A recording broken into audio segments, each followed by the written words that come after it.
Today we're talking with Chris Atkinson, who is the CTO of eHawk, one of the fastest growing companies in the country. They were in the top 100 on the Inc. 5000.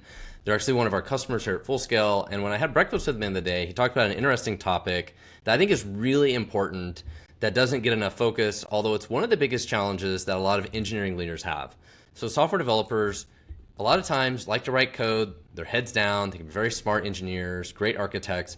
But the problem that we have, that most engineering leaders have with them, is a lot of times they struggle with the big picture. They're not as focused on the product. They don't spend enough time talking to users, customers, understanding the business and the industry.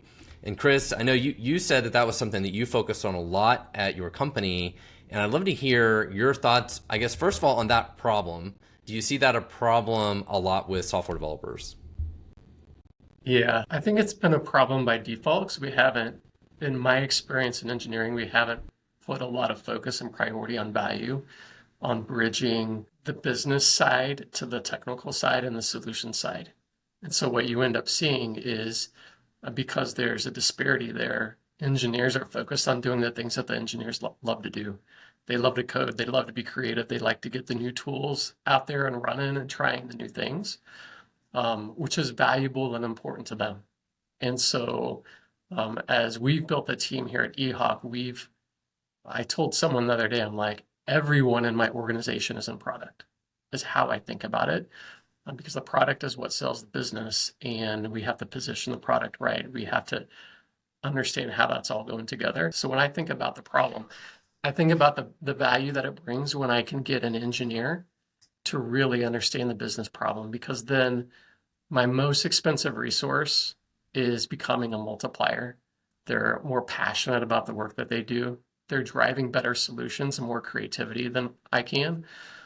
They're seeing things from a different perspective that my product person or even the CTO may not see, because they're down in the weeds of the technology, and they're usually creative as well. They're usually creative people who can help us bridge the gap to come up with solutions that may be much faster or higher quality and less expensive. And so I don't want to miss out on that for those engineers. The other thing that I've noticed is in the curve of engineers growing and their growth curve in terms of maturing as a person, usually earlier in the career, the engineer is about, I want to learn the tech.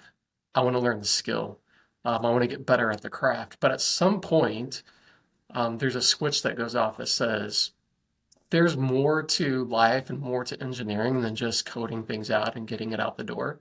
Well, not every engineer is like that. There's some very geeky engineers that you sit them in front of code all day long and that's all that they're doing, But I also see it as a retention piece. So there are engineers that they want value and meaning in what they do. And when I can bridge the business value and the product value and the customer value into their work, they enjoy their work much more, and it's part of our retention strategy here as well. It's all about the why, right? Like, we need to figure out, why am I writing this code? Why am I doing this thing?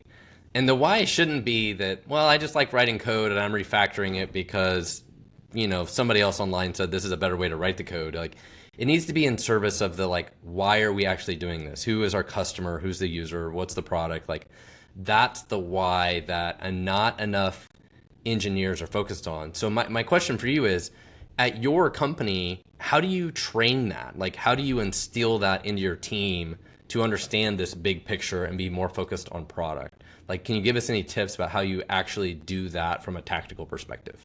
Yeah, so I start by training my direct report staff, right? So the team lead engineer and the architect and those who are closest to the product person, so that there's less disconnect between the product person and the engineer and the architect. Here's why this is important. Here's why we want your input. Here's how you can influence this.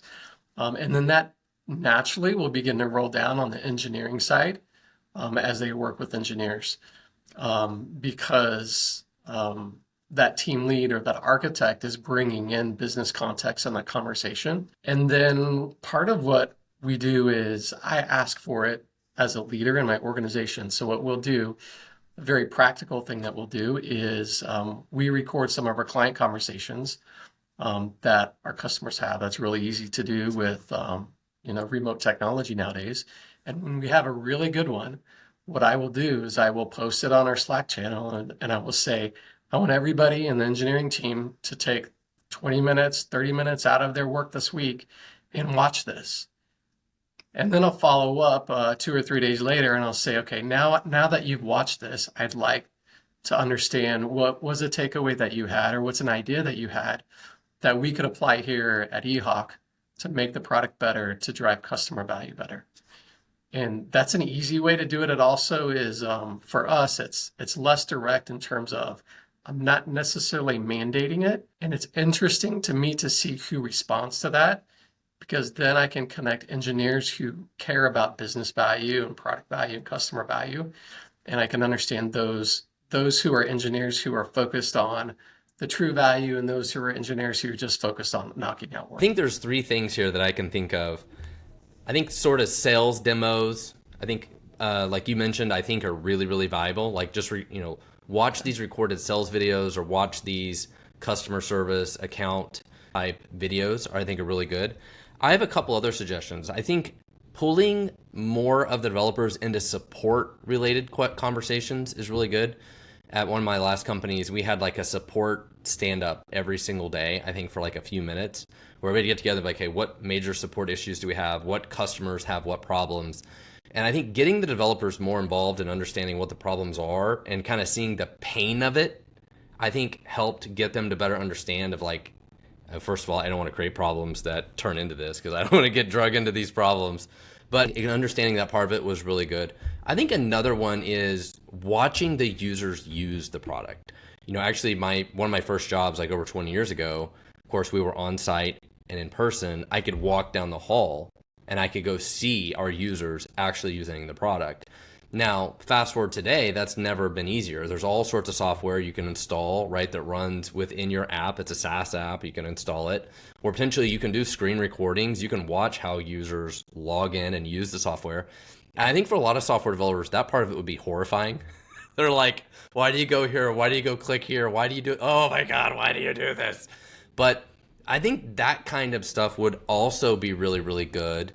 What do you think of that? And do you have any other suggestions along these lines? Yeah, those are good ideas. I wrote a couple of those down. I'll give you, let me piggyback off of that second one. So you talked about, support conversations. So we have a call center here who uses the product and manages large supervision populations. And we're actually doing this activity. So we interviewed them just like we would interview a client. And we asked them what their largest pain points are. And then we are getting ready to do a session with them that we will record and ask them to use the software so we can see it. And then what we're doing is we're tying that into, so this is one of the things that we do here is we do what's called innovation sprints usually about once a quarter. And we just take 1 week and we let the engineers pick something that they want to work on. And we usually theme it. So at the beginning of the year, we themed around AI. Go find something in AI and solve a business case that solves something for our customer. That forces them to think about, oh, we have customers. Oh, what matters to our customer? And they have to get into that mindset. And so this one is supporting our support desk. Oh, what are the problems that our support desk has? Let me watch you use the software. What could I do in a week that would make their job better and easier? And it helps them get kind of into that mode in that role. So that's one of the ways that we practically do that here. It also creates a little bit of momentum because it gets them out of the routine of what they were working on, and gives them agency to go and do something that's meaningful in the organization. So every innovation sprint, we call it innovation sprint. It's essentially a hackathon. But we do it in a week. Every time we get done with one of those, engineering team is excited, and the executive team around here is excited from the ideas that we create from it. I love that, and that is great. And that piggybacks on another idea I have here of, basically doing the user's job, right? Like some companies it's easier than others to do this, but like can you take one of your software engineers and put them in the role of whoever the user is? And I wonder for your software, do you ever do that? You're like, hey, you have to use, because it's a mobile app, right? You have to use the mobile app and pretend you're on like house arrest and all this different stuff, right? Like because you guys replace basically ankle bracelets. Like, do you ever have you have your employees like pretend they're like going through that and they have to do all of it? That would be great. Yeah, we do. We do for testing scenarios. They do.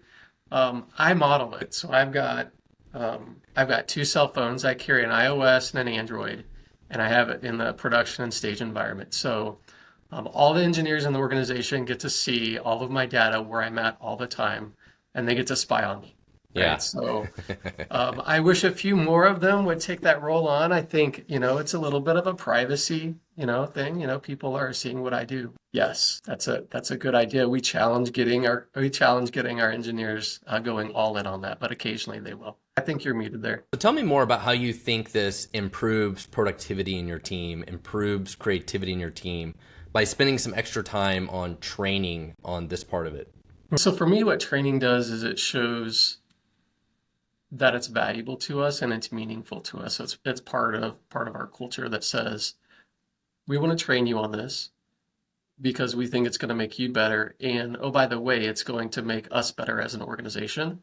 And for me, that training is understanding the business value, which is usually about making a big impact in the world, and revenue, and then bridging that with customer value. And here's how you bridge into customer value, the problems that they have.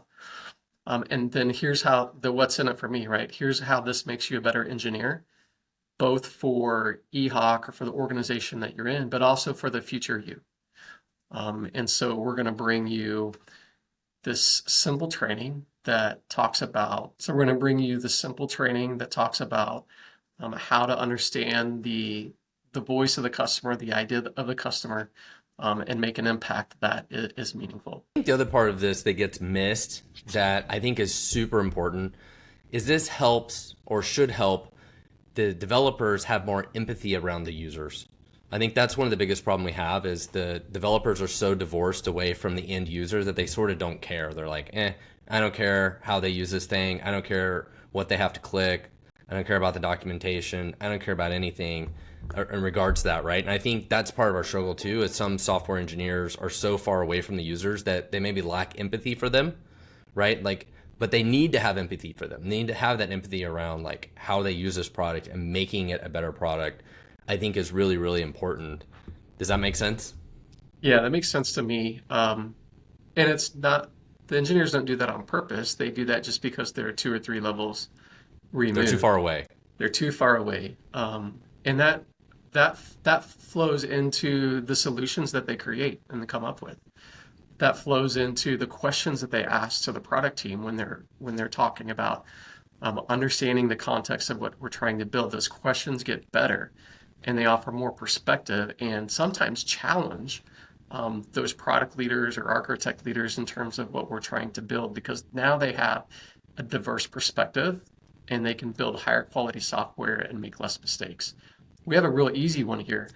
Our support team, they go in, they have a tool where they have to go in and they have to update reported court dates on clients in the state of Missouri. There's 1,500 of them that need to be updated. And we have to wait on courts in the state of Missouri to update those. We have support center people that have to click to go to the next 10, go to the next 10 to get to the 1,020th person. And so they're literally clicking on that thing that many times. That's an easy thing from a software perspective to fix. But when we see that bridges very quick empathy. I'd hate doing that. That would be horrible. But that's part of the thing. If they don't see it, they never can have that empathy either. That's right. Like they have to see the user using it and they're like, oh, that's terrible. We can fix that. That's right. See it or hear it. When we have client interviews with customers, we see the way that they're solving something, and we're like, oh, there's a much easier way to do that. Yeah. Or it could be, if an engineer heard that, they could say, oh, I could solve that by doing this. I really appreciate you joining me today to talk about this. I think recap, we talked it's important for developers, software engineers to understand the big picture, think more from a product perspective, a business perspective, having empathy. Some great ways we talked about doing that is having them more involved in watching sales demos or support conversations, any kind of material that they can engage more with whoever the user or the customer is. Being more involved in support and them being able to kind of feel a little bit of the pain that, say, the support team is having because of these problems, like them seeing that pain and being able to help say, oh, I can fix that. I'm going to hurry up and fix that. I understand like all the customers that are impacted by this thing. Another great one is watching the users use the software, which could be through some kind of screen recording. You know, a lot of products out there that can capture what the user's doing, or if you can physically like go to their environment and see them. I worked in a medical lab. I could have walked down the street or walked down the hall and saw the users and do it that way. Or even better, if you can sit down in their chair and actually do their job and use the software. And trust me, if they're the person sitting there, as you just described, going click, click, click, very quickly they would be like, screw this, we have to fix this, right? But back to the empathy thing, until they can see it and have that kind of empathy, it's harder for them to understand. Yeah, and I would just add and highlight, some of this has to be driven by the leadership in the organization. And so change your mindset from being, oh, that's 10 to 20% less productivity that I get from my engineers, to this becomes a multiplier. And so they actually become more effective. The cycle time goes down and the velocity goes up because now my engineers, or a couple of my engineers, really understand what we're trying to do and can help us get there faster. 100% agree. It's got to come from the top down. Like if your boss doesn't care about the users, like why would you care? Right? It's got to come top down. Well, right. Chris, thank you so much for doing this. Again, this was Chris, CTO at eHawk, one of our customers here at Fullscale. Chris, thank you so much. You're welcome. Glad to help.